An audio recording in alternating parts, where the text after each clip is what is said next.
The morning of February 15, 1942, dawns with a crystalline clarity over the East China Sea, a deceptive serenity that Captain Kenji Kawamura feels in the tightness of his chest. At 23, he is an engineering officer with the Imperial Japanese Navy, a man whose war is fought not with a fighter's joystick, but with slide rules and shadow angles. On this day, he stands not on a ship's deck or in a command bunker, but on a rickety wooden observation tower erected on a nondescript stretch of coastline. The wind here is a constant, salty force, tugging at his uniform and carrying the distant, familiar scent of aviation fuel and turned earth. His world is defined by 2 points on a map, separated by precisely 2 miles of scrubland and slight elevation. One point is the airfield he is responsible for, a newly hardened base humming with the activity of mechanics and the throaty idle of Nakajima Ki-43 Oscar fighters. The other point, directly to the east, is his creation, his canvas, a vast, painstakingly detailed replica of that very airfield, constructed from plywood, stretched canvas, beaten tin, and straw. From the ground, it is a patched-together theater set, convincing only from a distance. But from the air, from the crucial perspective of a bombardier peering through a Norden bomb site at 15,000 feet, it is designed to be indistinguishable from the real thing. Kawamura's knuckles are white on the splintered rail of the tower. His eyes, shielded against the rising sun, are locked on the eastern horizon. The radar picket ship 50 miles out has sent the coded whisper over the radio. Many cranes inbound. The cranes are American B-17 Flying Fortresses. The weight is a physical pressure. Then they appear. Not as roaring engines at first, but as a neat constellation of dark specks. A smudge against the pale blue that slowly resolves into a formation of 12 heavy bombers, their twin tails sharp even at this distance. The air raid sirens at the real base have already wound down, replaced by an eerie, enforced silence. At the decoy field, nothing moves. The stage is set. Anti-aircraft guns from secondary positions around the real field begin their discordant symphony, punching black, cotton-like bursts into the sky well below the approaching formation, a futile but necessary gesture. Kawamura watches, his breath held, as the specks grow wings as they assume a deliberate line-abreast approach. He can imagine the ritual inside those pressurized cabins, the pilot steadying the aircraft, the navigator confirming landmarks, the bombardier hunched over his complicated sight, taking control of the plane, his world reduced to crosshairs and a slowly magnifying landscape below. The bomb bay doors yawn open, tiny dark rectangles against the silvered bellies. A cascade of black dots separates from the aircraft, a spreading pattern of death that seems to hang in the air for an impossible moment before beginning their gravitational plunge. Kawamura's entire being is focused on those falling shapes. They are not headed for his tower, nor for the real airfield with its hidden fighters. Their trajectory is perfect, aimed directly at the heart of his fake field. What the lead bombardier doesn't know, what the entire squadron believes with absolute certainty as they release their payload, is that the complex of hangars, fuel depots, and parked aircraft they have just doomed is a magnificent fiction. The intelligence photos they studied, the coordinates they dialed into their systems, all point to a masterpiece of deception. The first bombs strike. The sound reaches him seconds later, a deep rolling crump that shakes the tower floor, followed by a rapid, earth-shaking staccato as the rest of the stick walks across the decoy facility. From his vantage point, it is a surreal spectacle. Geysers of dirt and pulverized wood erupt with mechanical regularity. A carefully constructed hangar, its canvas skin painted to mimic corrugated metal, vanishes in a flash, its bamboo skeleton exploding outward. A row of dummy Oscar fighters, their silhouettes perfect from above, is consumed in a chain reaction of pre-planted small charges and real burning fuel, sending secondary explosions and authentic, oily black smoke boiling into the sky. The painted runway disappears under a line of fresh, brutal craters. It is total, convincing destruction.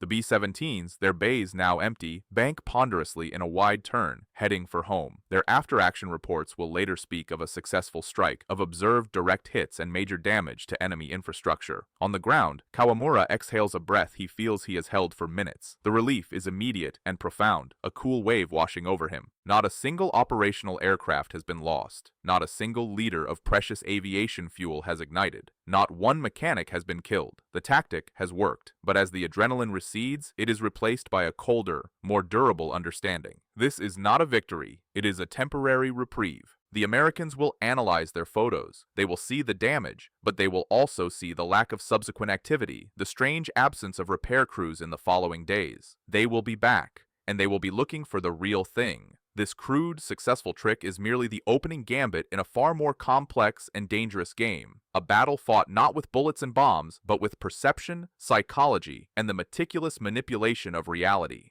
The weapon of the future is not just a bigger explosive, but a better lie. And Kawamura's insight, born from staring at countless reconnaissance photographs, is that the most powerful element of that lie is not the static dummy, but the dynamic, irrefutable signal of smoke. Smoke means fire. Fire means damage. Damage means a target worth hitting. He has just proven you can stage that signal. But the enemy is learning, and the next act will require an even more sophisticated performance. To fully grasp the audacity and necessity of Kawamura's deception, one must rewind to the dizzying, contradictory position of the Japanese Empire in the months following its devastating opening strikes. The victories of late 1941 and early 1942 are not just successes, they are seismic events that redraw the map of the Pacific. Pearl Harbor, the Philippines, Guam, Wake Island, Hong Kong, Malaya, Singapore, the Dutch East Indies. Each falls in a cascade that leaves Allied commanders reeling and Japanese strategists breathless with the scale of their own success. The empire expands over thousands of miles of ocean and coastline, a vast and fragile perimeter. At the heart of this expansion, its vital circulatory system, is a network of airfields. Some are captured from the Allies, the wide, hard-runwayed fields built to Western standards. Others are hastily carved from jungle clearings or coral plateaus by indefatigable engineering battalions. These fields are the essential nodes. They allow the legendary Zero fighter, with its limited range, to leapfrog across the theater, providing cover for invasion fleets and ground troops. They serve as forward bases for Betty bombers striking at Allied shipping and installations. They are the keys to projecting power. But in their success lies a catastrophic vulnerability. Each new airfield is a fixed point, an immovable bullseye etched onto the map. For the United States Army Air Forces, reeling and humiliated, these fields present the perfect targets for redemption. American doctrine is straightforward and powerful. Air superiority is won by destroying the enemy's air force, preferably on the ground. The tool for this task is the heavy bomber, the B-17 Flying Fortress and the later B-24 Liberator, aircraft designed for high-altitude, precision bombing, and the means of finding the targets is advancing just as rapidly. High-altitude reconnaissance photography. New cameras mounted in specially modified Lightnings and Mustangs can fly at over 30,000 feet, well above anti-aircraft fire, capturing stunningly detailed images. Skilled photo analysts, using stereoscopic viewers, can count the number of aircraft under a tree, identify their type from wing-shaped shadows, and spot the difference between a repair truck and a fuel Bowser. The Japanese problem is therefore absolute and multi-layered. They lack the industrial depth for permanent combat air patrols over every single field. The Zero, while agile, has endurance measured in hours, not days. The anti-aircraft artillery umbrella is thin, stretched across an impossible breadth of territory, and often comprised of older, less effective weapons. The standard solutions, build more fighters, manufacture more flak guns, are fantasies. The industrial mathematics are brutal and unforgiving. In 1942, the United States will produce over 47,000 military aircraft. Japan will produce approximately 8,800. The ratio is more than 5 to 1. In heavy bombers, the disparity is apocalyptic. America builds them by the thousand. Japan's heavy bomber program is anemic, focused on smaller twin-engine designs. They cannot win a war of attrition. They cannot outbuild the American Colossus. They must outthink it. The initial response is, naturally, camouflage. Engineers like Kawamura are put to work trying to make the real airfields disappear. They become weavers of giant greens and browns, stringing vast nets between poles, draping them over hangars, and threading them with local foliage that must be replaced weekly as it dies. They paint runways and taxiways to resemble country roads, or add fake intersections to break up their telltale straight lines. They build dummy aircraft, Oscars and Vals fashioned from bamboo frames and stretched canvas, and park them alongside real ones, hoping to dilute the target set. This passive camouflage is artful and, in its way, beautiful. It represents a profound understanding of light,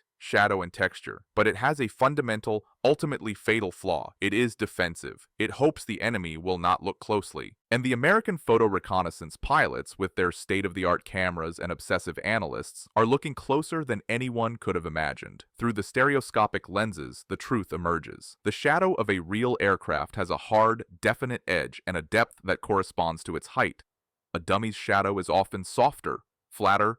Wrong. Real aircraft have exhaust stains on their fuselages, wear on their tires, oil drips on the hardstand beneath them. The dummies are pristine. Real runways show scuff marks at the touchdown points, and the adjacent grass is worn from taxiing. Fake runways remain geometrically perfect. Most damningly, the camouflage nets themselves, when viewed from directly above, create a distinct grid pattern that actually highlights the area they are trying to conceal. The Americans are not fooled for long. They compile these minute observations into detailed target folders with annotated photographs and specific aim points. The raids that follow are increasingly precise. The cost is measured in irreplaceable assets, not just aircraft, but the highly trained pilots who are caught during readiness checks, the skilled ground crews who are obliterated while performing maintenance, the stockpiled fuel and bombs that vanish in titanic fireballs. Records from some forward areas suggest loss rates on the ground reaching a crippling 40% of assigned aircraft. The command structure knows it is bleeding to death from 1,000 cuts. The need for a new solution is desperate. But within the rigid hierarchy of the Imperial Japanese military, steeped in traditions of Bushido and direct confrontation, the very concept of hiding is problematic. Military doctrine written for a different age has no chapter on making an airfield vanish. An airfield exists to be seen. It is a statement of power and presence. It requires open space, clear approaches, visible buildings, and active movement. To many senior officers, the idea that you could disguise such a thing is the province of clerks and artists, not warriors. The pushback against elaborate deception is not just logistical, it is cultural. It is seen as chinowa shiki, a kind of clever trickery that lacks the purity of direct combat. A samurai does not hide. He announces his presence and challenges his foe. This cultural friction creates a wall of resistance that men like Kawamura must first scale before they can even begin to fight the enemy. It is against this backdrop of imminent loss and institutional skepticism that Captain Kenji Kawamura's specific genius finds its moment. He is an anomaly in the warrior culture, a technician, a thinker, a man whose value is measured in solutions, not in personal valor. Stationed at a besieged airfield, he spends as much time studying the grainy, captured American reconnaissance photos as he does overseeing repairs. He wants to see what the enemy sees, and in those photos, he notices a pattern everyone else has missed. When the Americans bomb a dummy field, one of the early primitive ones, their intelligence assessments often include a telling phrase, "smoke and secondary explosions observed." The secondary explosions are easy. They are small, pre-placed charges of black powder or discarded shells. But the smoke is different. The smoke is real. It comes from the burning materials of the decoys themselves: straw, canvas, rubber, and wood. And in the monochrome world of an aerial photograph, that plume of smoke is the single most convincing piece of evidence. It is a dynamic, active signal of success. It tells the story the bombardier wants to believe. I have hit something important. It is burning. The mission is accomplished. Kawamura's epiphany is both simple and revolutionary. What if smoke is not merely a fortunate byproduct of a successful deception, but the central, active tool of the deception itself? What if, instead of pouring all their energy into the hopeless task of making the real airfield invisible, a task doomed by physics and activity, they instead used controlled smoke to make a fake airfield unmissably, compellingly visible? The goal shifts from hiding the truth to creating a more attractive falsehood. The tactic becomes one of misdirection, of guiding the enemy's eye and, by extension, his aim. He formalizes a two-stage concept. First, construct a sacrificial field. This decoy must be convincing in its layout, but its components are engineered for spectacle. They must burn well, collapse convincingly, and generate specific types of smoke. Second, and this is the radical core, initiate the deception before the bombs fall. Upon early warning of an inbound raid, crews at the decoy field would ignite pre-positioned smoke generators, drums of oily rags, wet hay, and rubber to simulate active fires from prior strafing or a previous bomb wave. The psychological calculation is precise. A bombardier on his final run, with seconds to make a decision, will instinctively aim at the site that shows active signs of combat. Smoke signifies urgency, importance, and confirmation. A quiet, still airfield, even if it looks real, suggests abandonment or a lack of value. The real field would execute what Kawamura terms light and movement discipline. Absolute stillness, no vehicle traffic, no exposed personnel, becoming a tableau of inactivity. He presents his idea in a cramped operations room using maps and photos. The reaction from certain quarters is swift and dismissive. A senior operations officer, a veteran of the China campaign, argues it is a waste of manpower that should be used to dig more anti-aircraft emplacements. A squadron leader of fighters protests that engineers building dummy planes are not repairing the actual runway his aircraft need. The most stinging rebuke is silent, a look of disdain from a colonel who sees such tricks as beneath the dignity of the imperial military. The proposal is officially shelved. Kawamura is told to focus on improving the density of camouflage netting. Doctrine declares the problem of hiding an active airfield to be insoluble. Therefore, any attempt to do so with staged theatrics is not just impractical, but faintly dishonorable. But then, in March of 1942, reality delivers a hammer blow that shatters doctrinal complacency. A major airbase at Lae in New Guinea, vital for the Solomons campaign, is caught unprepared. A coordinated American raid, informed by flawless photo intelligence, slips through the fighter screen. The bombers destroy 18 Zero fighters on the ground, a full squadron, and obliterate the main fuel dump. The base is paralyzed for weeks.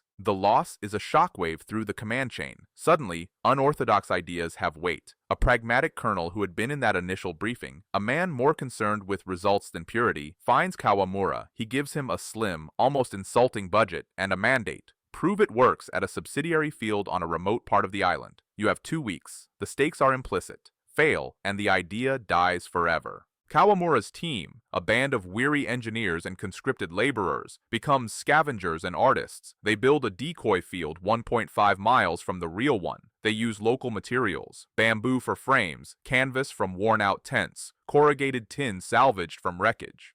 The dummy aircraft are their masterpiece, with proper fuselage contours and wings set at accurate dihedral angles, designed to cast correct shadows in the late afternoon sun, the time when reconnaissance flights were most common. The innovation, however, is hidden beneath the soil. They dig a network of shallow trenches radiating out from a central, camouflaged bunker like spokes from a wheel. In these trenches, they place dozens of modified fuel drums. Each drum is filled with a layered mixture: damp rice straw at the bottom for slow, smoldering smoke, shredded rubber for acrid black plumes, and a top layer soaked in discarded sump oil for sustained burning. A crude but reliable fuse system, using slow-burning cloth wicks soaked in nitrate, connects each drum to the command bunker. The entire system is designed for one man to trigger, creating the illusion of widespread, chaotic damage in moments. The test comes on a morning so clear it feels like a painted backdrop. A single B-24 Liberator on a lone wolf reconnaissance and harassment mission is spotted offshore. The real base locks down. At the decoy field, Kawamura crouches in the dank bunker. He gives the order. The fuses are lit, sputtering along the trenches, a hiss of impending revelation. For 30 agonizing seconds, nothing. Doubt floods him. Had the dampness ruined the mixture?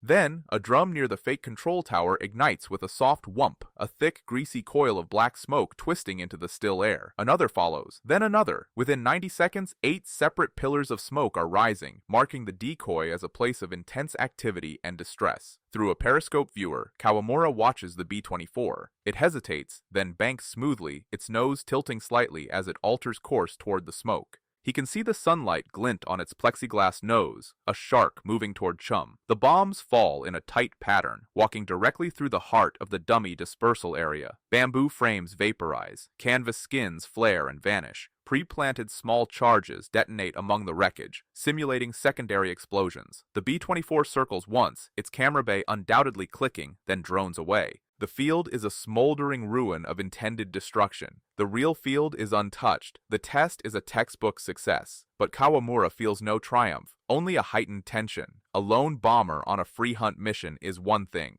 The real test, the furnace that will prove or destroy his theory, will be a full squadron sent with explicit orders to destroy a specific known coordinate. That test is not long in coming. A week later, intelligence from signals, intercepts, and coast watchers is unequivocal. A major strike is planned for the following dawn. Kawamura's colonel, now a convert, grants full authority. They work through the night, enhancing the decoy. They add new details. Dummy repair crews made of stuffed uniforms, a fake fuel truck fashioned from barrels and a cart, and most importantly, a network of small explosive charges connected to a separate random delay timer to simulate sporadic strafing fire or cooking off ammunition. As the first gray light washes over the island, the radar picket sends the warning. Formation, 12 aircraft, bearing 085, range 70 miles. The drill is executed with a new, smooth precision. At the real airfield, the last zero is tucked under its net. All personnel vanish into slit trenches and bunkers, and the entire complex becomes a ghost town in the space of 5 minutes. At the decoy field, 2 miles distant, the smoke crew is ready. The moment the formation is confirmed as heading inland, the command is given. 40 smoke points ignite in a staggered sequence over 2 minutes. This choreography is crucial. A single simultaneous ignition looks artificial. Instead, columns of smoke begin to rise from the fake hangars, the dummy fuel dump, the sham workshops, and the aircraft dispersal points at slightly different times, creating the impression of a target already under attack, of damage spreading. As the 12 B-17s drone into view, high and majestic in their combat box formation, the scene below them presents a clear choice. To one side, an airfield that is quiet, still, and apparently abandoned. To the other, an airfield that is a cauldron of activity, multiple, spreading fires, rising columns of black and gray smoke, and the occasional flash and pop of a small explosion. The lead bombardier, his hands on the knobs of the Norden sight, has a split-second decision. He is human. His eye and his training are drawn to the evidence of effect, to the confirmation that he is hitting where it hurts. He aligns the crosshairs on the main smoke plume rising from what appears to be the largest hangar. The bombs fall. The entire formation follows his cue, releasing their combined payload of over 24 tons of high explosive and incendiary bombs. The decoy field is systematically obliterated, the concussions felt even at the real base. The bombers turn for home, their crews logging another successful mission. Later that day, a high-flying American reconnaissance plane snaps photos. The images, when developed, show extensive catastrophic damage to primary enemy airfield. All structures hit, multiple fires observed. Japanese intelligence, comparing these to their own ground-level photos, confirms the miraculous. The real operational base does not have a single new crater, not one. Kawamura's theory is not just proven, it is elevated to a new form of warfare. He has turned the enemy's greatest strength, superior reconnaissance and targeting, into a weakness by feeding it a curated, false reality. The doctrine said it was impossible to hide an airfield. Kawamura never hid it. He simply made the enemy choose to look somewhere else. This core insight, that deception is an offensive weapon against the enemy's decision loop, spreads rapidly. The system is formalized into the smoke deception drill. Special teams are trained. They learn the precise timing. Smoke must begin within 3 minutes of the warning to be credible. They learn the ideal distance. The decoy must be between 1 and 3 miles from the real site, close enough to be a plausible alternative, far enough to avoid stray bombs. They refine the materials, creating more reliable smoke pots and more convincing, quick-burning structures. While comprehensive statistics are lost, fragmentary records and post-war analysis suggest the tactic had a measurable impact. Historians note that by late 1943, bombing accuracy against some heavily fortified and deception-hardened Japanese airfields dropped by an estimated 30 to 40%. At the massive complex at Rabaul, after a particularly elaborate ruse involving dummy repair crews and fresh earthworks on fake craters, American intelligence assessed the field as permanently inoperable. In reality, it continued to launch aircraft for several more critical months. The tactic was a shield woven from cunning. It preserved irreplaceable assets, not just planes, but the veteran pilots and ground crews who were the true backbone of the air arm. It forced the enemy to waste sorties, fuel, bombs, and crew fatigue on worthless targets. Every bomber squadron meticulously destroying a stage set was a squadron not attacking a troop convoy or a naval task force. The psychological warfare cut both ways. For the Americans, it bred a corrosive doubt. Intelligence officers began to second-guess their own photos. Were those shadows right? Was that smoke too convenient? It slowed down the kill chain, introducing friction into what was meant to be a smooth industrial process of destruction. For the Japanese soldiers sitting in silence at the real field, listening to the thunder of bombs falling on empty land 2 miles away, it created a strange, surreal anxiety. They were safe, yet profoundly exposed. They were winning a trick, yet losing the war of production. The enemy's adaptation was inevitable. American planners developed counter tactics, ordering bombardiers to ignore obvious smoke unless corroborated by pre-strike photos, or sending small, faint raids to trigger the deception early, followed minutes later by the main force targeting the now identified real field. Kawamura responded in turn, layering his deceptions. He added movement teams, men who would sprint between dummy structures during the initial approach, then dive into hidden pits, creating the impression of panic. They used mirrors on poles to create the telltale glint of sunlight on cockpit glass. The decoy fields became sophisticated theatrical productions, with timed acts, props, and special effects. But by 1944, the tactical arithmetic of the Pacific War had shifted irrevocably. American industrial might manifested in swarms of aircraft, not just bombers, but long-range fighter escorts that could loiter over targets. The sheer volume of raids overwhelmed the deception system. A decoy might draw the first wave, but the second or third wave would simply saturate the entire area, real and fake. The material imbalance was too great. The ultimate lesson of the fake smoke is that brilliance and asymmetry can win battles, but they cannot indefinitely defy overwhelming logistical and industrial power. Yet, for a crucial window in 1942 and 1943, it worked. It provided a threadbare cloak of protection when the empire had nothing else. It conserved strength at the moment of greatest overextension.